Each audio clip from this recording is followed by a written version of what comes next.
ഒരു നിയമം ഭരണഘടനാനുസൃതമാണോ അല്ലയോ എന്ന് വിലയിരുത്താനുള്ള അധികാരം ഭരണഘടനാപരമായി തന്നെ നീതിന്യായ സംവിധാനത്തിനാണുള്ളത്. അത് കോൺസ്റ്റിറ്റ്യൂഷൻ അൾട്രാവയറാണോ, ഏതെങ്കിലും തരത്തിലുള്ള പ്രശ്നങ്ങളുണ്ടോ, അത് നീതിപീഠമാണ് വിലയിരുത്തേണ്ടത്. അത് ഗവർണറോ അല്ലെങ്കിൽ തന്നെ പ്രസിഡന്റോ അല്ല അത്തരം കാര്യങ്ങൾ വിലയിരുത്തേണ്ടത്.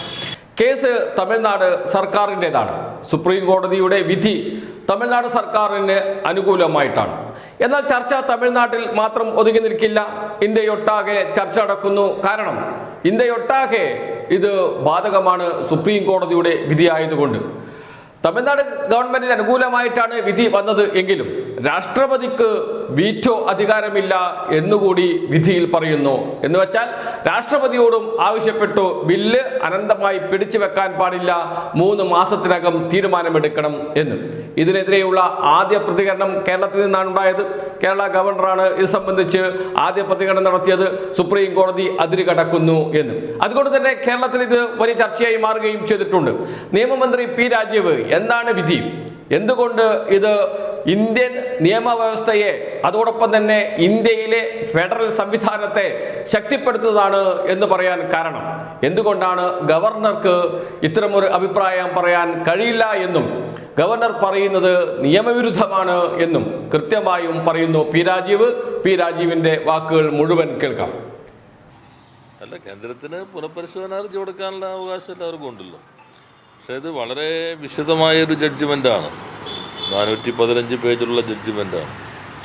ആ ജഡ്ജ്മെൻറ്റ് ഗവർണറുടെ അതുപോലെ തന്നെ ബില്ലുകളിലുള്ള പ്രസിഡൻറ്റിൻ്റെയും അധികാരം സംബന്ധിച്ച് ഇതിനു മുൻപ് സുപ്രീം കോടതി നടത്തിയിട്ടുള്ള വിധികൾ, ലോകത്തിൻ്റെ പല രാജ്യങ്ങളിലും നിലവിലുള്ള സ്ഥിതി എന്താണ്, അതോടൊപ്പം തന്നെ ഇന്ത്യയിൽ തന്നെ നിയോഗിച്ചിട്ടുള്ള വിവിധ കമ്മീഷനുകൾ, സർക്കാരിയ കമ്മീഷൻ, പുഞ്ചി കമ്മീഷൻ, ഇവരെല്ലാം നടത്തിയിട്ടുള്ള ശുപാർശകൾ എന്താണ്, വെങ്കടചെല്ലയ്യ കമ്മീഷൻ്റെ ശുപാർശ എന്താണ്, ഇങ്ങനെ വളരെ സമഗ്രമായി എല്ലാ വശങ്ങളും പരിശോധിച്ചുകൊണ്ടാണ് സുപ്രീം കോടതി ഈ വിധിയിലേക്ക് എത്തിയിട്ടുള്ളത്. ഒരു ഓപ്പൺ കോർട്ട് റിമാർക്സ്, പൊതുവായ കാര്യങ്ങളെക്കുറിച്ചുള്ള പൊതുതത്വം ആവിഷ്കരിക്കുകയല്ല ചെയ്തിട്ടുള്ളത്. വളരെ കവേഡായിട്ടുള്ള ജഡ്ജ്മെൻ്റായിട്ടാണ് ഒരു നിയമ വിദ്യാർത്ഥി തമ്മിൽ എനിക്ക് തോന്നിയിട്ടുള്ളത്. കാരണം വളരെ വിശദമായി തന്നെ ഈ പ്രശ്നത്തെ വിലയിരുത്തിയിട്ടുണ്ട്. അതിൻ്റെ അടിസ്ഥാനത്തിലുള്ള നിലപാടാണ് ഈ സമയക്രമം നിശ്ചയിക്കുന്നതിലുള്ളത്. നേരത്തെ കമ്മീഷനുകളും സമയക്രമം നിശ്ചയിച്ചുകൊണ്ടുള്ള ശുപാർശകളാണ് ഗവൺമെൻറ്റിന് സമർപ്പിച്ചിട്ടുള്ളത്. ഇവിടെ ഭരണഘടനയുടെ അടിസ്ഥാന ശിലയായിട്ടുള്ള ഫെഡറലിസം, അതുപോലെ തന്നെ ജനാധിപത്യം, ഇത് രണ്ടിനകത്തും ഉറപ്പിച്ചു നിർത്തുന്നതാണ് വിധി. ഈ വിധിയുടെ ഒരു പ്രത്യേകത, ചരിത്രത്തിൽ ഒരുപക്ഷെ ഈ വിധി അടയാളപ്പെടുത്താൻ പോകുന്നത് തിരഞ്ഞെടുക്കപ്പെടുന്ന സംവിധാനത്തെ, ജനാധിപത്യത്തെ മുൻനിരയിലേക്ക് ഉറപ്പിച്ചു നിർത്തുന്ന ഒരു വിധി എന്ന നിലയിലായിരിക്കും. അതിനെ മറികടക്കാനുള്ള നാമനിർദ്ദേശ സംവിധാനങ്ങളെ അല്ല ശരി, ജനങ്ങളുടെ തെരഞ്ഞെടുപ്പാണ്, ജനങ്ങളുടെ അഭിപ്രായമാണ്, ജനഹിതമാണ് പ്രധാനം എന്ന് വിലയിരുത്താനായിട്ടുള്ള ഏറ്റവും ശ്രദ്ധേയമായിട്ടുള്ളൊരു വിധിയായിട്ടാണ് ഇത് വന്നിട്ടുള്ളത്.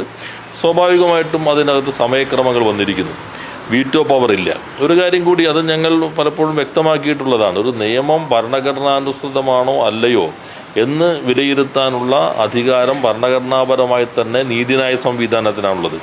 അത് കോൺസ്റ്റിറ്റ്യൂഷൻ അൾട്രാവയറാണോ, ഏതെങ്കിലും തരത്തിലുള്ള പ്രശ്നങ്ങളുണ്ടോ, അത് നീതിപീഠമാണ് വിലയിരുത്തേണ്ടത്. അത് ഗവർണറോ അല്ലെങ്കിൽ തന്നെ പ്രസിഡന്റോ അല്ല അത്തരം കാര്യങ്ങൾ വിലയിരുത്തേണ്ടത്.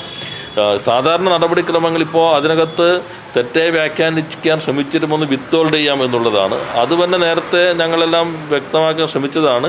വിത്തോൾഡ് ചെയ്യുക എന്നുള്ളത് ഈ തീരുമാനത്തിൻ്റെ നടപടിക്രമം തിരിച്ചയച്ച് വരുന്നത് വരെയുള്ള സമയത്തെക്കുറിച്ചുള്ളതാണ്. അത് ഒറ്റയ്ക്ക് നിൽക്കുമെന്നല്ല. അതുപോലെ തന്നെ ഭരണഘടന വ്യക്തമാണ്, ഷാൽ ഡിക്ലെയർ എന്നുള്ളതാണ്.